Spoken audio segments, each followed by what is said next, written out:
So when I first had my awakening a few years ago, two things happened. The first thing was I realized that who I thought I was is not really who I am.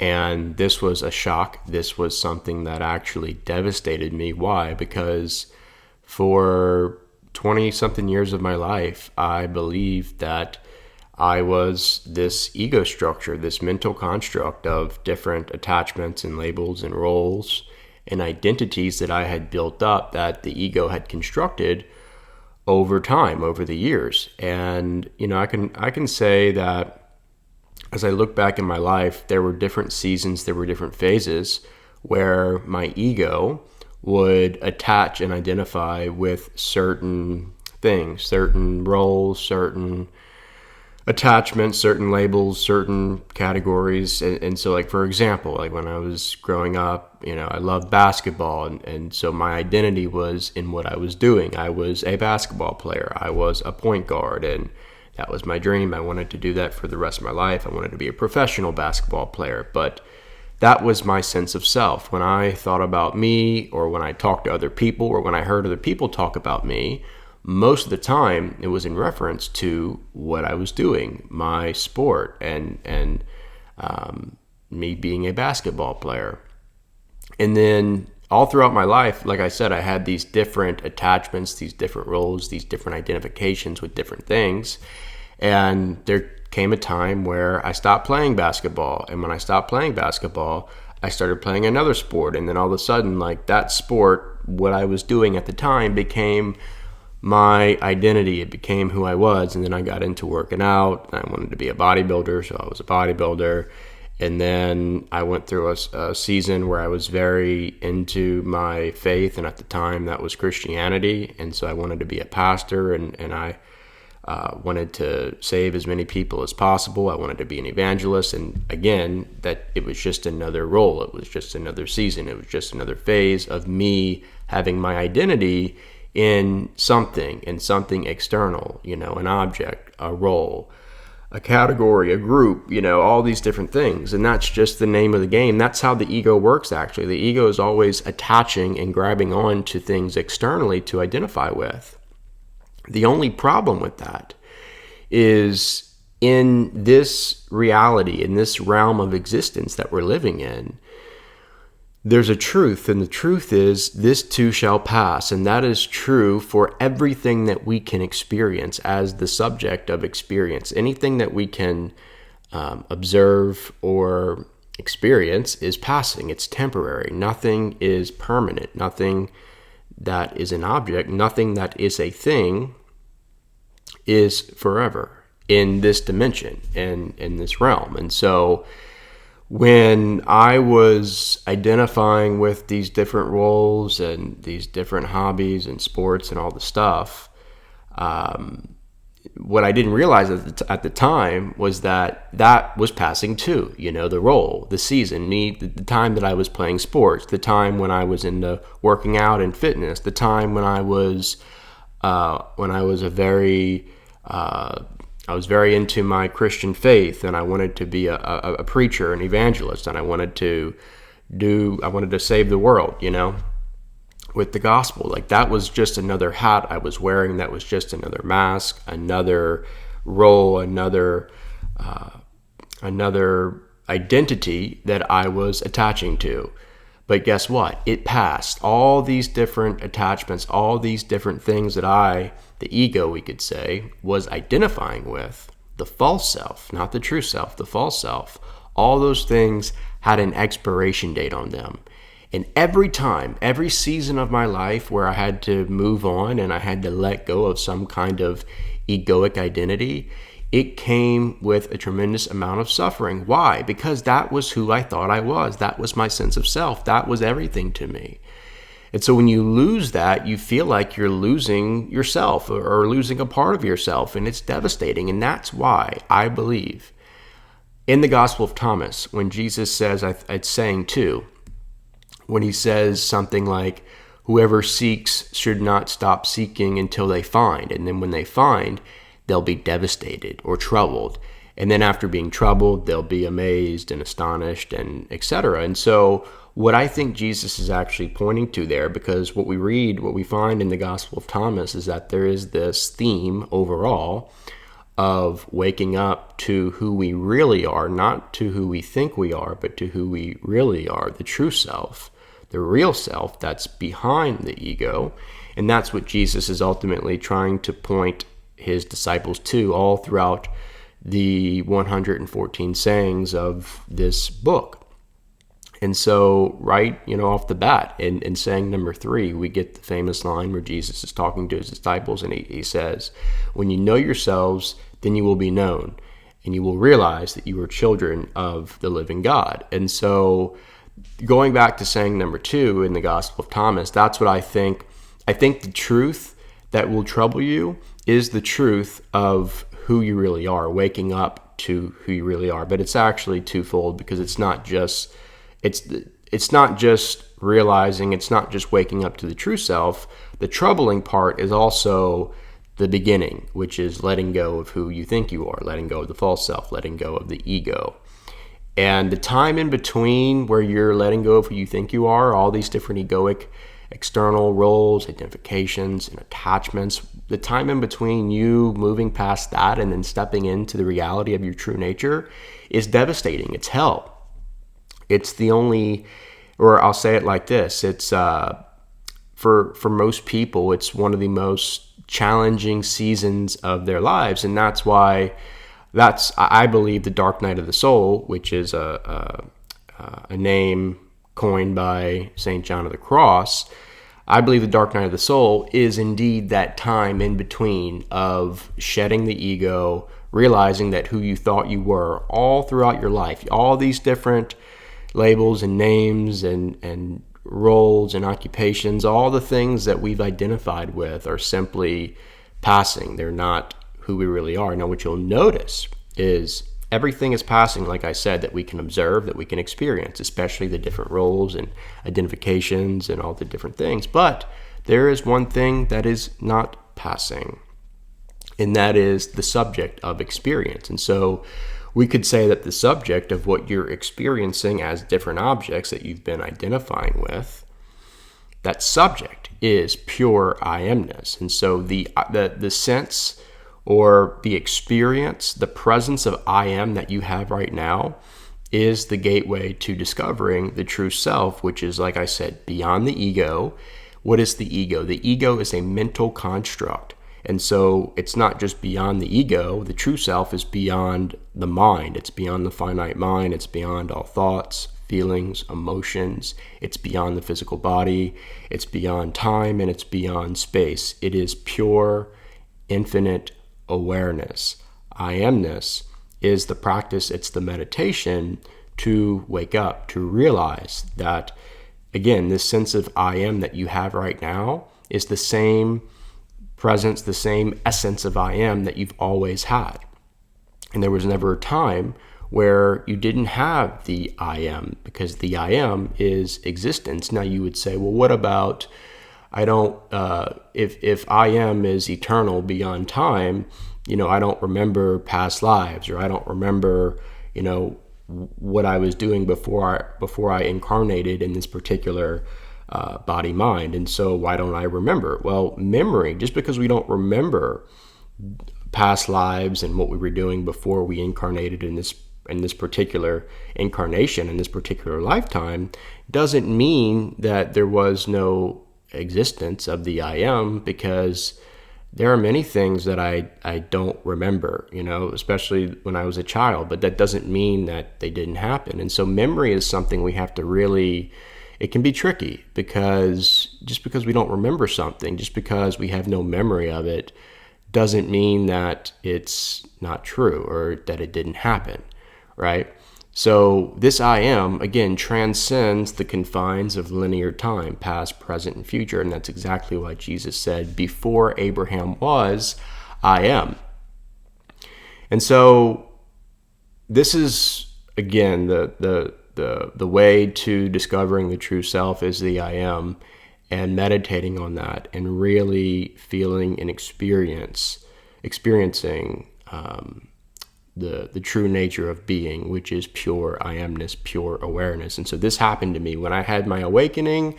I was coming out of one of the most challenging seasons of my life, letting go of the old, letting go of all these different false identifications, and moving past identification with my body, my mind, my name, my background, all these different things that I was identifying with. I started to move past that, and then I had this mystical experience of oneness with everything, oneness with God. I could experience, I could really feel the essence of my being beyond everything that I can observe as an object. And so I was experiencing absolute subjectivity, is what somebody had called it. One of the mystics I heard one time, absolute subjectivity, which is, again, this awareness, this experience of pure consciousness, which is the essence, which is the fundamental ground of being of which we are. Okay? And so I had this experience. It was amazing. And through direct experience, not from belief, not from idea, not from theory, not from adhering to some kind of creed or doctrine. No, from direct experience, I realize that I am not a separate self, that this egoic attachment, this egoic identity was something that the mind, the finite mind, was creating, but the essence of my being was something much more than that. And it was beyond all the things I mentioned. And so I had a direct experience with that. And from that experience, my life was profoundly transformed and changed. And I started to see myself and others and the world and God and the afterlife and so many different things completely differently. It actually moved me from my previous spiritual tradition as a Christian fundamentalist, and I got into more of a mystical spirituality, and I started studying the Christian mystics, and then eventually I started studying the Eastern mystics from the different Eastern spiritual traditions. But anyways, this was the most profound, life-changing experience I had ever had. But once this happened, it was almost like I became obsessed with transcendence. So I became obsessed with mystical experience, and I was all like, I got to a place where I was like, oh, I'm not my body, I'm not my mind, so I want to leave the body, I want to do astral projection, I want to, get into lucid dreaming more. I really want to feel and experience more of that expansion of consciousness, which, by the way, all those things are great. Astral projection, lucid dreaming can be very helpful on the spiritual journey for our growth and development and for transformation. And so I'm all for that. But the problem with me was that I became obsessed. I became attached to this greater truth of my being and the truth of who I really was. And all I wanted to do was hang out in this place of transcendence, of just pure bliss and mystical experience and oneness with everything. And samadhi, oneness with God. That's all I wanted, was to just experience that. And I would meditate for hours, sometimes like 5, 6, 7 hours a day. And I would just be so focused and so attached to attaining that high, attaining that experience of transcendence. And I went through a season where all of a sudden it just stopped happening. Like I started having less mystical experiences. I started having less feelings of transcendence and unity consciousness. And I started to get trapped in my ego again. These old egoic tendencies and attachments and conditioning started to come up again. And this really frustrated me because I was like, well, wait a second, I'm awakened. I'm spiritually enlightened and I've done this and I've done that and I've had this experience and that experience. So why in the world, like, what is this ego? I thought I was done with the ego. I thought I had transcended it. I thought I was moving past it. Why in the world is this ego, is the false self who I think I am, why is it coming back all of a sudden? And why is it limiting me from these experiences of transcendence that I'm wanting to have? And so again, this really upset me, and I didn't know what was going on. And I pretty much entered another season of the dark night of the soul because I was just so messed up by this. But during this time, during this experience of dealing with the ego again and trying to fight it and trying to push it away and trying to do all this stuff, I really, out of nowhere one day, I got this, I don't know if it was a thought or something beyond the mind, something that was more intuitive from the heart. But I got this impression, I got this understanding, I got this knowing of, hey, if it's true that you are a spiritual being having a temporary human experience, if it's true that the true self is who you really are, is beyond the body, beyond the mind, and this is just another incarnation, another round, this is just another lifetime where you're here to learn, you're here to experience, you're here to be human, why are you so obsessed and why are you so attached to leaving the body and transcendence all the time and bliss and just being in this dimension of the one? Why are you so obsessed with that? So that started to arise from within me, and this got me to think. This got me to really ponder, these different ideas, these different impressions that I was starting to have. And then it dawned on me, and it hit me, and I said, well, this is the problem. The problem is I've transcended, I've awakened to who I really am, but I'm missing something. And what I'm missing is the whole reason why I'm here in the first place, which is to be human. And it's to learn, this, I would consider at this point in my journey, I consider each lifetime, each experience, each incarnation that we have here on earth to be a curriculum. We come here to learn for the greater purpose of our soul's evolution back into the one. That's what this game, that's what this journey, that's what life is all about. And so if I'm here, like I said, spending all my time so attached, so obsessed with the mystical experiences, with the transcendence, with leaving the body, then, what am I really doing? Because that's not really what this curriculum is all about. It's fun to do. And again, I'm not saying that we shouldn't be wanting to experience those things, because they're really helpful. And I think having a few of those experiences from time to time are like much needed for the journey and to experience breakthrough in different areas of our lives. But for me, I consider it to be my second awakening. My second awakening was the realization that I am not to disregard and just exclude the ego. And this is something that Ken Wilber says. He's always talking about this. It's transcend and include. And so we transcend, we wake up to who we really are beyond the ego, beyond the body, beyond the mind, beyond all these different egoic labels and attachments and ideas and concepts. We wake up to the infinite being of pure awareness that we fundamentally are, purely divine. But it doesn't end there, because when we experience that dimension, that plane of existence, that level of reality, it is unity consciousness. And think about this. Unity consciousness is oneness with everything. So if it's oneness with everything, that includes the ego. And so by experiencing unity consciousness, this is where the dance comes in. It's non-dual. It's not like, oh, I wake up to who I really am and then I'm just this enlightened spiritual master and I'm too good for other people, and I've got to just stay in this deep meditative state all the time in transcendence and bliss. And, I only speak from the I amness, and I can't relate to human things and human activities anymore. No, it's not about that. In fact, there's actually a spiritual egoism that comes from that mindset. And that's exactly the road that I was going down. But I caught myself. I was lucky. There was grace, there was mercy that I guess came my way that enabled me to see where I was getting trapped. Just like I was getting trapped and stuck in my different egoic identities and attachments growing up, this was another, we could say, egoic attachment that I was taking too far and that I was allowing to be another false sense of self, and it wasn't balanced. But with unity consciousness, non-duality, what I started to see, what I started to realize was that no, the ego is included. So I can live from both places. I can live from both dimensions.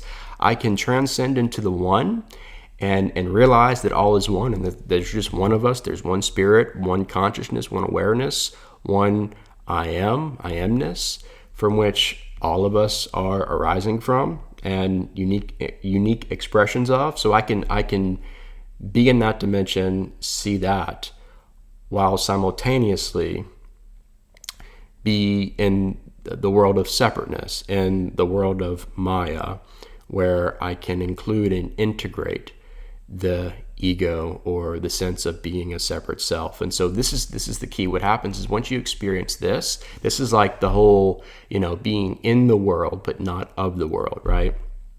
And so you realize that. And then what happens is you're free of the ego, free in the sense of you're not identifying with it, but you can still be in the ego. You can still play your roles. You can still do what you do. As the ego, as the different names and labels and identifications that come with the ego structure, you can play around with that. That's what the game, that's what life is all about.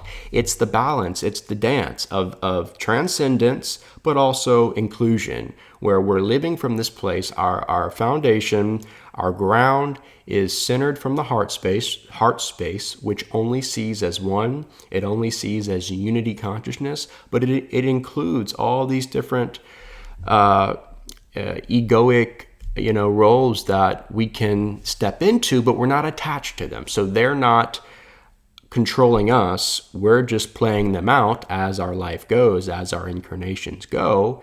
And we're learning from them. And the ego can be a tremendous vehicle for transformation, for awakening, for learning whatever we need to learn while we're here in this dimension experiencing what we're experiencing. So that's been a little bit of my journey as of recently. I've been within the past year or so, maybe 2 years at this point, it seems like, I've been focusing on that. I've been trying to remind myself that, yes, I'm not of the world. There's a higher truth, a higher reality of my being. I'm a spiritual being having a temporary human experience, but at the same time, I'm here for a reason.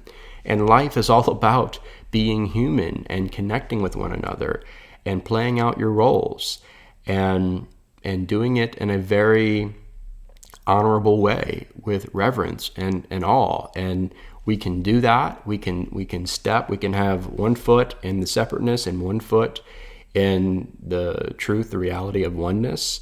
And that's what the dance, that's what the balance of life, the circle of life really is all about. And in my opinion, there's a tremendous amount of wisdom in that, and I think that's what ultimately leads to the most spiritual growth and development on the journey. And I think many of the great spiritual masters and mystics and sages of the different spiritual traditions have modeled this in a very beautiful way. And so we can look up to these men and women and we can see what it's really like. And so that's, essentially what a guru is supposed to be doing. A guru is supposed to lead us into this non-dual existence of being in the world, but not of the world. Realizing that who we are is beyond all these different labels and categories and names and attachments.